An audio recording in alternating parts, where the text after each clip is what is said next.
They say your wedding day is supposed to be the happiest day of your life. For Sarah Martinez, a 28-year-old graphic designer from Austin, Texas, it became her worst nightmare. But what happened just 2 days later? That changed everything. This is her story.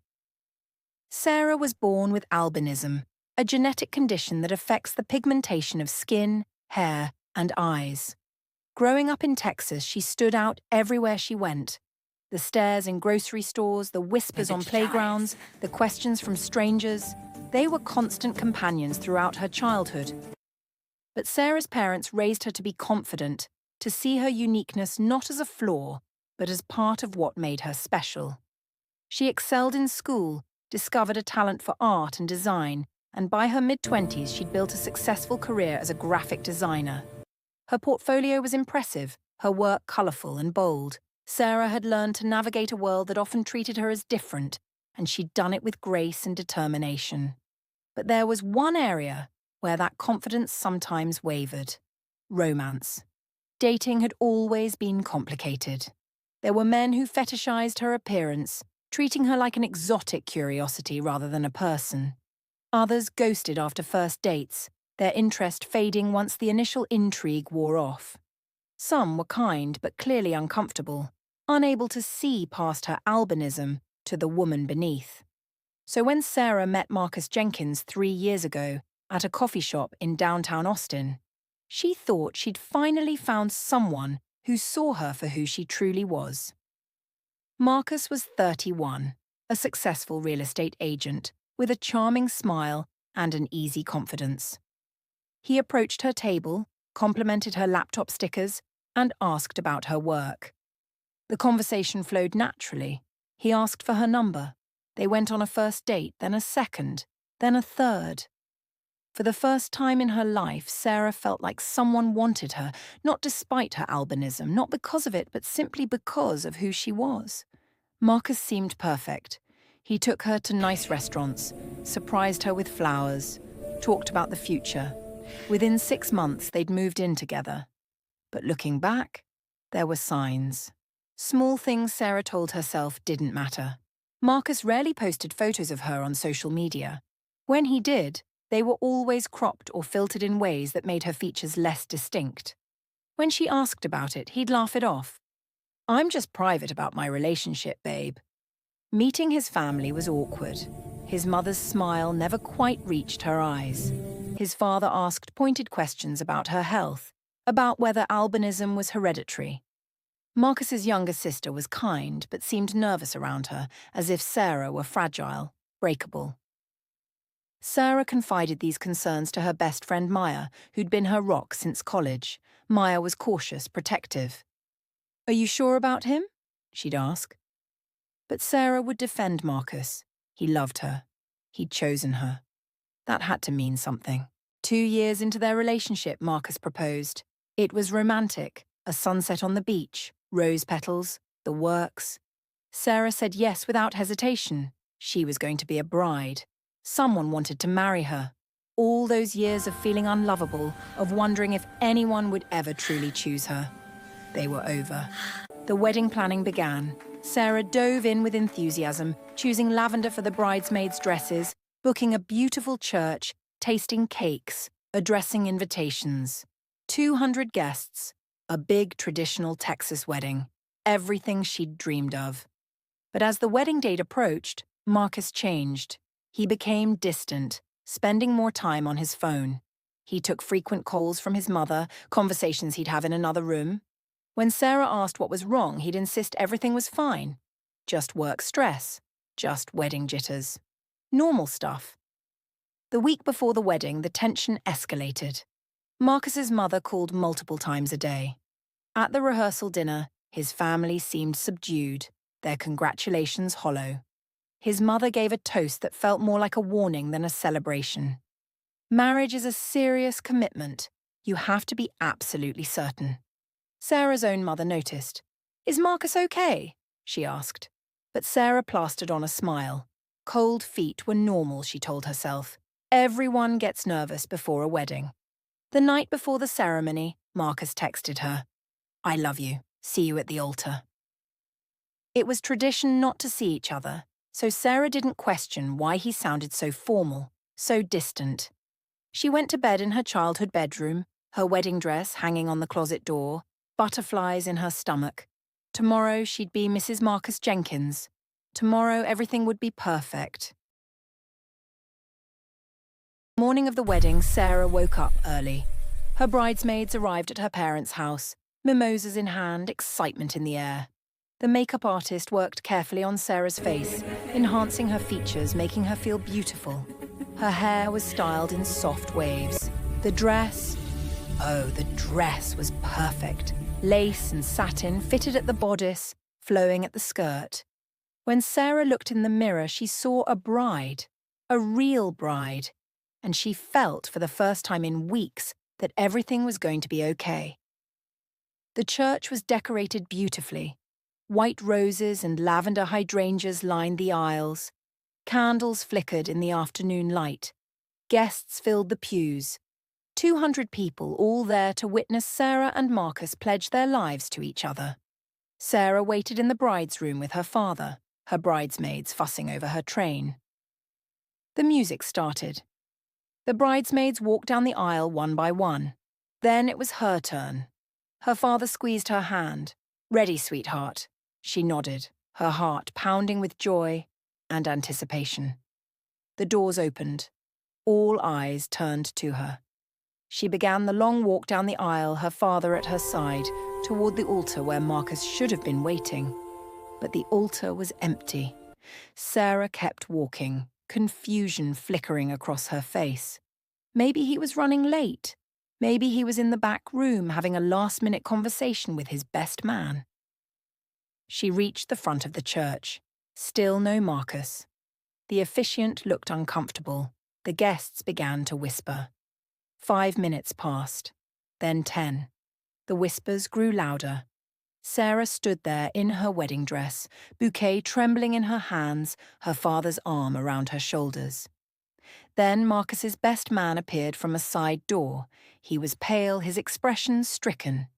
He approached Sarah slowly, as if walking to his own execution. "Sarah," he said quietly, his voice breaking. "Marcus isn't coming, I'm so sorry." Someone screamed. Sarah realized later it was her mother, but Sarah herself went silent. Her knees buckled. Her father caught her before she fell, holding her upright as the world spun around her. "What?" she whispered. "What do you mean he's not coming?" The best man pulled out his phone with shaking hands and showed her a text message from Marcus.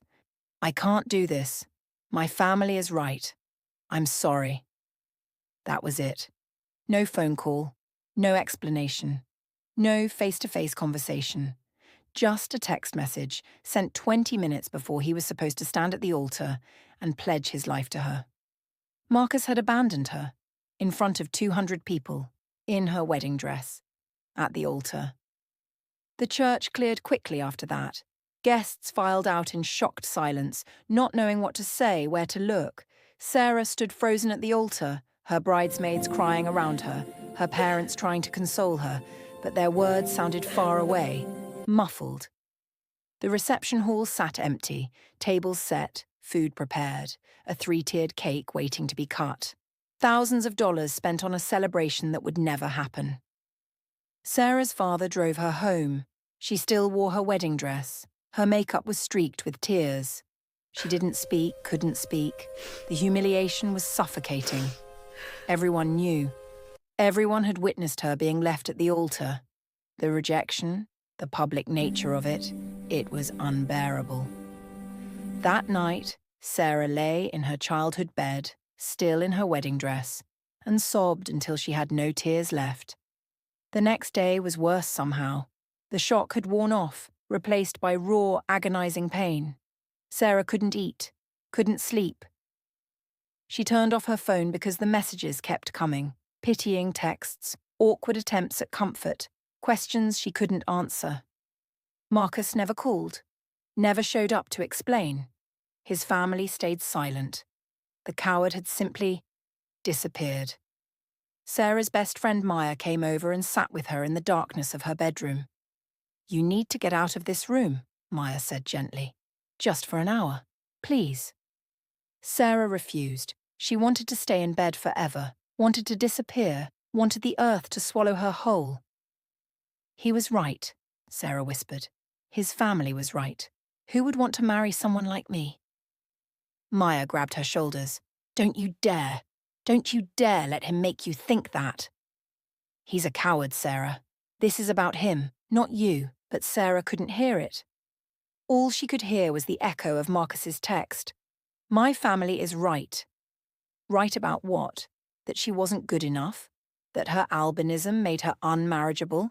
That any children they might have would be different? The implications were devastating. On the second day after the wedding that never was, Maya showed up at Sarah's house again. This time she was more insistent. Get up, get dressed, we're going out, Sarah protested. She couldn't face the world, couldn't face the stares, the pity, the inevitable whispers. That's the girl who got left at the altar. But Maya was relentless. She pulled open the curtains, laid out comfortable clothes, jeans, a hoodie, sneakers. Just coffee, just 1 hour. Then you can come back and hide if you want to. Sarah finally gave in. She dressed slowly, avoiding her reflection in the mirror. She pulled her hood up, put on sunglasses even though the day was overcast. She felt like a ghost, moving through the motions of living without actually being alive. Maya drove them to an outdoor street market in downtown Austin, a place Sarah usually loved. Artists sold paintings, food trucks offered tacos and coffee, musicians played on corners. But Sarah felt numb to all of it. She walked beside Maya like a zombie, hearing nothing, seeing nothing. Coffee, Maya said, steering her toward a cafe. Come on. They were walking across the market when it happened. Sarah collided with someone carrying art supplies. Hard. The impact sent canvases flying, tubes of paint rolling across the ground, brushes scattering everywhere. Oh my God, I'm so sorry, a male voice said. Sarah looked up, pushing her sunglasses down, and found herself staring into warm brown eyes filled with genuine concern.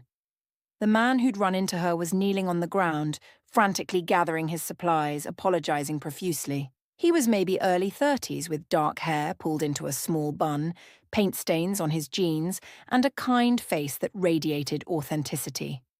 When he looked at her, really looked at her, there was no stare, no hesitation, no uncomfortable shift in his expression, just concern. Are you okay? He asked, standing up with his arms full of art supplies. I wasn't watching where I was going. I'm so sorry. Sarah found her voice. I'm fine. It was my fault too. Let me buy you a coffee, he insisted. Please, I feel terrible. Sarah was about to say no, she just wanted to go home, crawl back into bed, disappear. But Maya jumped in. That would be lovely, Maya said, ignoring Sarah's glare. And so, in the strangest twist of fate, Sarah found herself sitting at an outdoor cafe table with a stranger 2 days after being abandoned at the altar. His name was Daniel Rivera. He was 32, a freelance photographer and artist. As he waited for their coffees, he showed Sarah and Maya his portfolio on his phone. Stunning black and white photographs, vibrant paintings, portraits that captured raw emotion. This is my current project, Daniel explained, scrolling through images. Beauty in the unexpected. I photograph and paint people whose society often overlooks or misunderstands. People with visible differences, people society deems other. Sarah stared at the images. They were breathtaking. Subjects with birthmarks, scars, vitiligo, limb differences, all captured with such dignity, such beauty, such humanity. Why this project? Sarah asked quietly. Daniel smiled. Because I'm tired of society's narrow definition of beauty. Because everyone deserves to see themselves the way I see them, as art. The coffee arrived. They talked. Daniel asked about Sarah's work. She mentioned she was a graphic designer. And his eyes lit up. Your eye for colour must be incredible, he said enthusiastically. I've read that people with albinism sometimes have different colour perception. That must make your design work so unique. It was the first time anyone had ever framed her albinism as an asset in her work rather than a liability. Sarah felt something crack inside her chest, something that had been frozen solid for 2 days. They talked about art, about Austin, about their favorite food trucks. An hour passed, then another. Maya, sensing something shifting in her friend, quietly excused herself to browse the market, leaving Sarah and Daniel alone. Daniel told stories about disastrous photo shoots. Sarah found herself laughing, actually laughing for the first time in days. He was easy to talk to, unpretentious, genuinely interested in what she had to say. But then, without warning, the laughter died in Sarah's throat. Reality came crashing back. The wedding, Marcus, the altar, the humiliation, the pain. She started crying. Not gentle tears, but sudden gasping sobs that she couldn't control. Her hands flew to her face, embarrassment flooding through her. "I'm sorry," she choked out. "I'm so sorry, Daniel didn't look away, didn't get uncomfortable. He simply pulled napkins from the dispenser and handed them to her, waiting patiently. "I was supposed to get married 2 days ago," Sarah whispered. "He didn't show up. He left me at the altar in front of 200 people. The words tumbled out. She told him everything. Marcus, the wedding, the text message, the devastation. She couldn't stop herself. This stranger, this artist she'd just met, somehow felt safe enough to hear her pain. When she finished, Daniel was quiet for a moment. Then he spoke, and his voice was thick with anger. "He's an idiot," Daniel said flatly. "He's a coward and an idiot, and he didn't deserve you." Sarah shook her head. "His family thought—" "I don't care what his family thought," Daniel interrupted. "Anyone who would do that to another human being, anyone who would humiliate someone they claim to love, that person is broken, not you." He leaned forward, his eyes intense and sincere. "Want to know what I see when I look at you, Sarah? I see someone with remarkable features, striking eyes, unique beauty. And more than that, I see someone who's incredibly strong. You got out of bed today. You're sitting here having coffee 2 days after the worst experience of your life. That takes courage." Sarah stared at him, speechless. Daniel pulled out a business card. "I know this is weird timing, but I meant what I said about my project. When you're ready, not now, not tomorrow, but when you're ready, I would love to photograph you. You have the kind of face artists dream of capturing." There was no pity in his voice, no fetishizing, just an artist seeing a subject and a human being seeing another human being.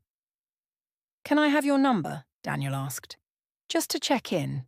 Make sure you're okay. No pressure." Sarah hesitated. Then, surprising herself, she nodded. They exchanged numbers. When she finally stood to leave, she felt something she hadn't felt in days, a tiny spark of hope. Over the following weeks, Sarah and Daniel texted. At first, it was simple check-ins. "How are you doing today? Saw this meme and thought of you. This taco truck has the best salsa in Austin." Daniel never pushed, never asked for more than Sarah was ready to give. He simply existed as a presence in her life, steady, kind, genuine. They met for coffee again, then lunch. Then they spent an afternoon walking around Austin's art museums, debating the merits of different photography techniques. Slowly, painfully, Sarah began to heal. She started working again, taking on freelance design projects.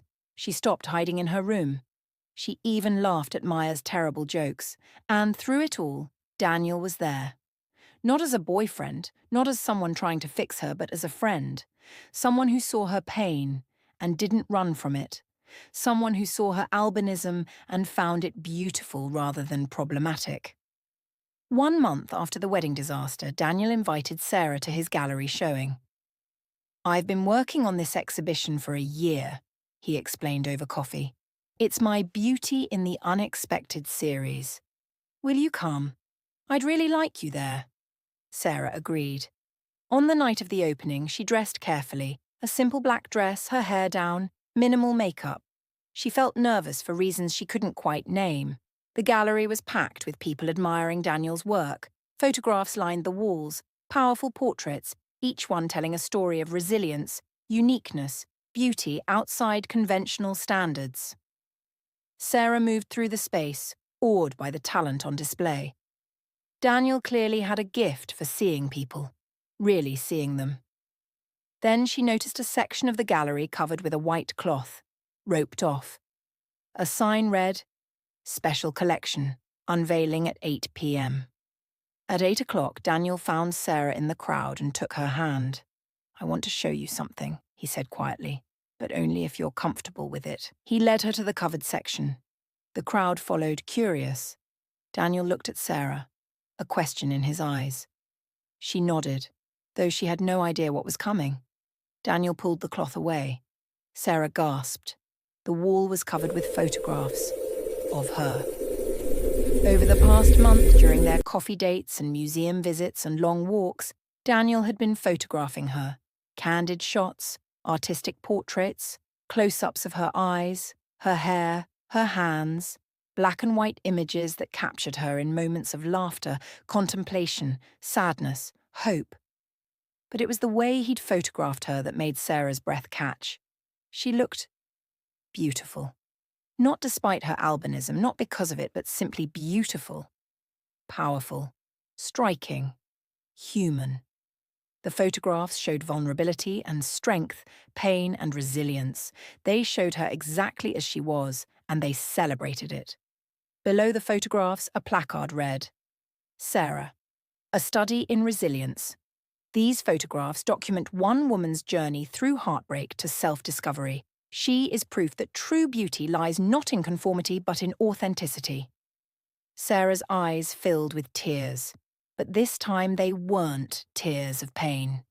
They were tears of recognition, of seeing herself the way Daniel saw her and realizing that maybe, just maybe, she could see herself that way too. The crowd around them murmured appreciation. Strangers came up to Sarah, complimenting the photographs, asking about her story. The exhibition was a success, but Sarah barely noticed. All she could see was Daniel standing next to her, nervous and hopeful. "Is this okay?" he asked quietly. "I should have asked permission first. I wanted you to see yourself the way I see you." Sarah couldn't speak, so she hugged him instead. Holding on tight, this man who'd collided with her at her lowest point and somehow helped her find her way back to herself.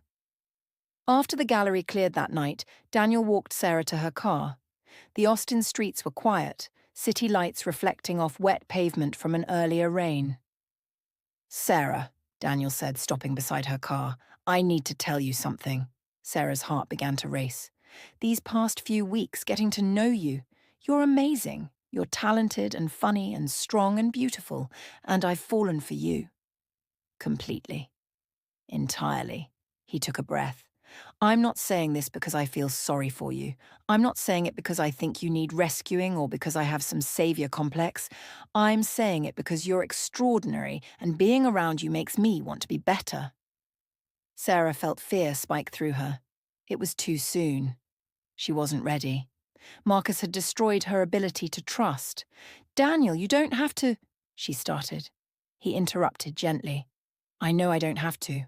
I want to, but only if you want it too. No pressure, no expectations. I just needed you to know."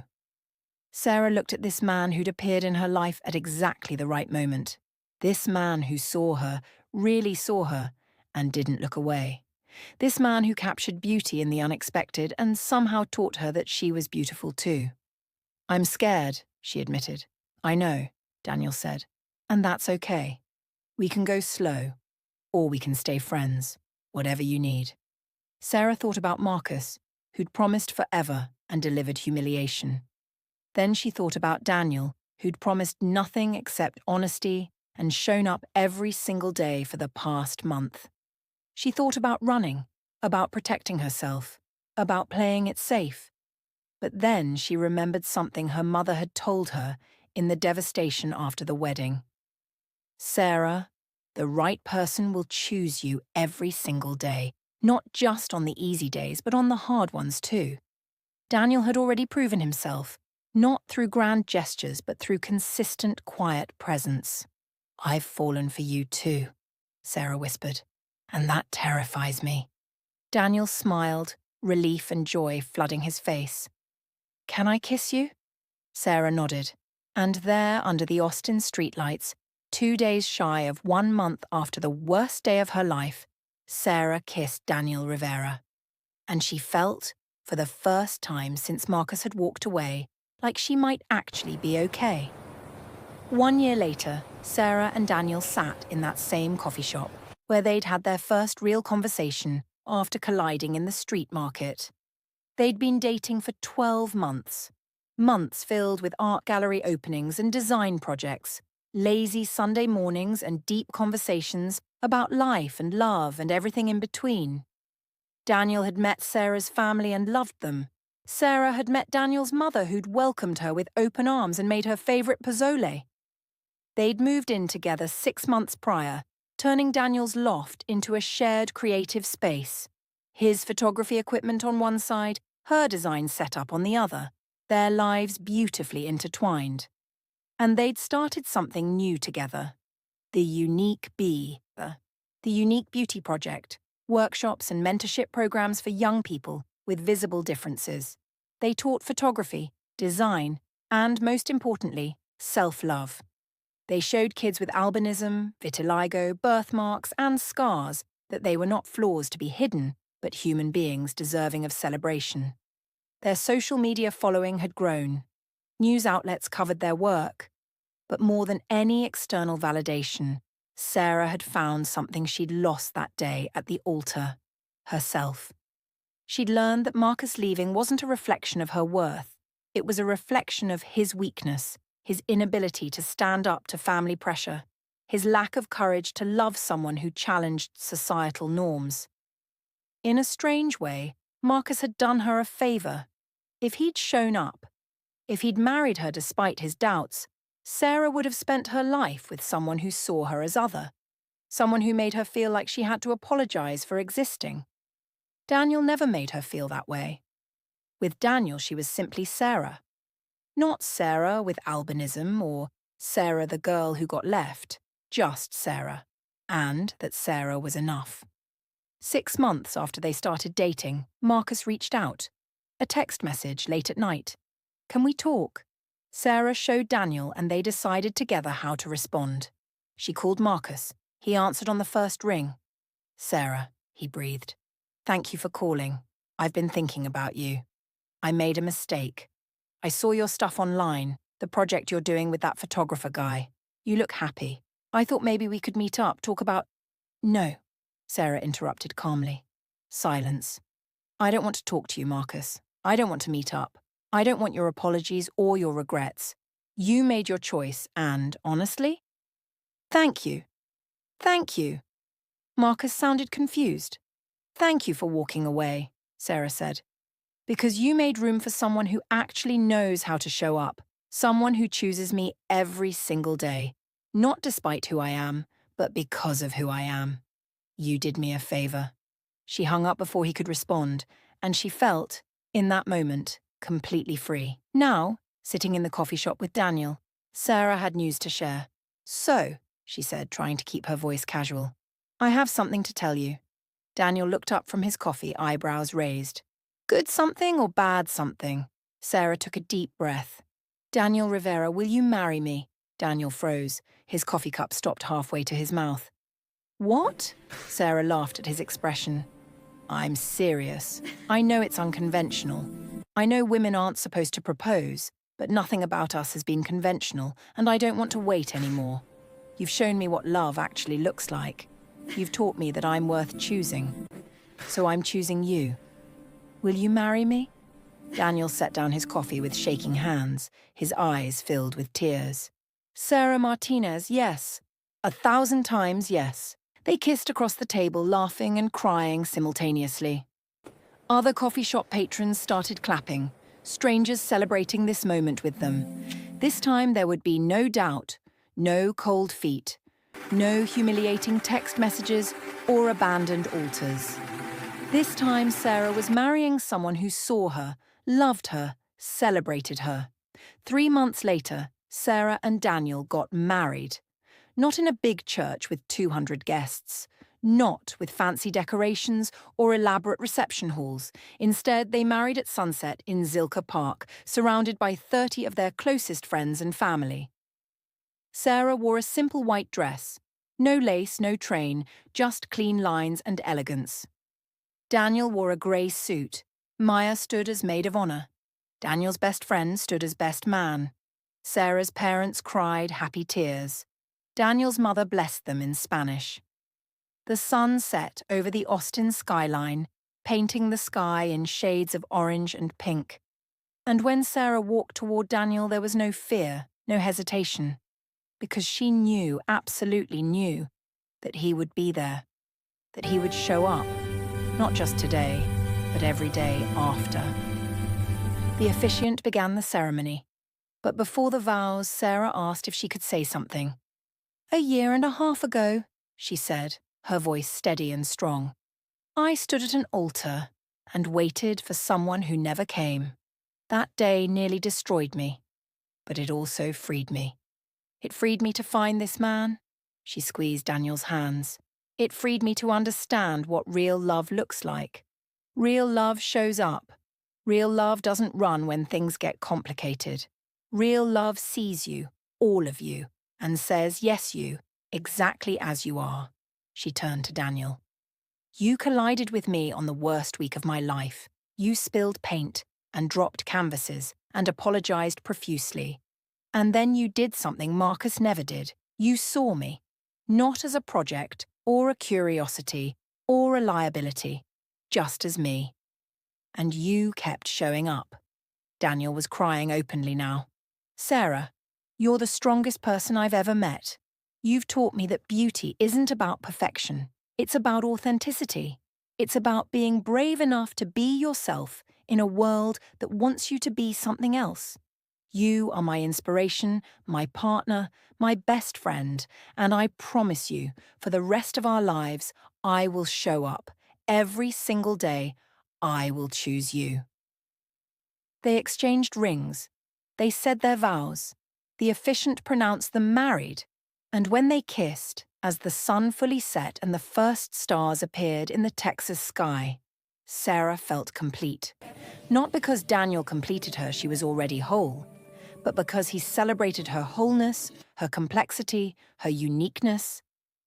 He didn't try to change her or fix her or hide her. He simply loved her. And that made all the difference. Today, Sarah and Daniel run the Unique Beauty Project full-time.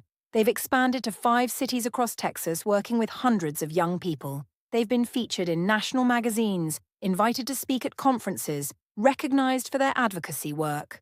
But more important than any award or recognition are the letters they receive. Letters from teenagers with albinism who saw Sarah's story and felt seen for the first time. Letters from parents who learned to celebrate their children's differences instead of hiding them. Letters from people of all ages who needed to hear that they were enough, exactly as they were. Sarah still does graphic design, but now she also speaks publicly about her journey. She talks about being left at the altar not to shame Marcus. He declined to comment when reporters asked about the story, but to help others who've experienced rejection understand that someone else's inability to love you doesn't diminish your worth. She and Daniel are building a life filled with creativity, purpose, and love. They talk about having children someday, and Sarah no longer fears passing on her albinism, because she knows now that albinism isn't something to fear. It's simply part of who she is. On the 1-year anniversary of their wedding, Daniel took Sarah back to the street market where they'd first collided. He'd arranged for a surprise, a mural painted by a local artist depicting that moment, paint flying everywhere, 2 people colliding, the beginning of something beautiful. Below the mural, a plaque read, "Sometimes the best things in life come from unexpected collisions." Sarah stood in front of the mural holding Daniel's hand and thought about how far she'd come, from the girl standing alone at the altar to the woman standing here now, confident, loved, purposeful. Marcus had walked away, and in doing so he'd made room for Daniel to show up. Some people might say everything happens for a reason. Sarah doesn't know if she believes that. She doesn't think she had to be humiliated and heartbroken for something good to happen. Trauma isn't always a blessing in disguise, but she does know this. Marcus's cowardice revealed his character, not hers. His inability to stand up for their love didn't make her unlovable. It made him unprepared for the kind of love she deserved. And Daniel? Daniel showed her what it means when someone is ready, when someone is brave enough to love without conditions, without caveats, without fear. The worst day of Sarah's life led her to the best. Not because the trauma was necessary, but because she was strong enough to survive it and wise enough to recognize real love when it finally arrived. Marcus walked away at the altar. But Daniel showed up, in a street market, with paint-stained hands and a kind smile, and he kept showing up every day after. And that made all the difference. Rejections sometimes are blessings in disguise. If you enjoyed this video, please subscribe to our channel, as this is the only way you can support us.